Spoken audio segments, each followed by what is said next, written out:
Good evening, Dr. Littell coming back again from Ocala, Florida. Just for a couple of minutes to let you know that my YouTube that I just put out last night was predictably pulled down from YouTube. I actually received the statement this morning at 8:30, and when I attempted to appeal that, I got a message saying, oops, something went wrong. So the appeal process isn't exactly working. But that said, I have decided to divert most of my YouTube videos over to either Rumble or Vimeo. So there'll be a connection after this short video explaining how you can get there. I'd still like to stay with YouTube because I know it reaches a larger number of people, a little easier to share. I'm still perplexed as to why YouTube is continuing to yank these videos. I try to present factual information as best I can, although I'm sure they don't appreciate my passion in so doing. I do want everyone out there to know that you've heard the term cancel culture. We also have a lot of discussion about bullying nowadays, and I really believe there's some elements of our culture of medicine in which bullying is now permissible. I think it's unfortunate that we have journals like the Journal of the American Medical Association and my own journal, the American Family Physician, and some others which have become basically voices for an element in medicine which I guess I don't hold in high esteem. I think it's unfortunate that you have an article in JAMA here recently which states the effect of ivermectin on time to resolution of symptoms among adults with mild COVID-19, a randomized clinical trial. This was published, actually released April 13th, just a few days ago. When the group of doctors with which I'm affiliated, we have well over 100 doctors, but led by Dr. Peter McCullough and others, wrote a letter to this Journal of the American Medical Association explaining that this was not a study that can be used legitimately to debunk the use of ivermectin in other situations. They refused to publish the letter.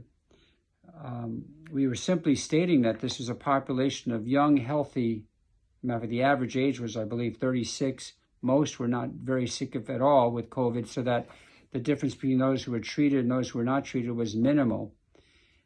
We've been proposing the use of early treatment of ivermectin for patients with COVID to prevent hospitalizations and death, ivermectin and then again hydroxychloroquine. So it's certainly unfortunate that the journals have chosen in most respects to just completely discount anything of what we're doing in the real world. Similarly, I see this article also in the Journal of the American Medical Association about vitamin D, in which they mention that vitamin D to treat COVID-19, the effects of a single dose of vitamin D on the hospital length of stay. And at the end, the conclusion was vitamin D doesn't help patients with COVID. And all they did was provide one single dose on admission to the hospital without any other medications that we are recommending for treatment of COVID, such as the ivermectin or the hydroxychloroquine. Clearly, the vitamin D works in conjunction with these other measures that I discussed in the video, which was pulled down and which you can find now elsewhere. You know, this is not just a cookbook approach. I talk about an algorithm in the video that was taken down, but you still need to personalize the treatment for COVID the same way that we in the medical profession need to personalize the treatment for pretty much any other disease, diabetes, hypertension, you name it.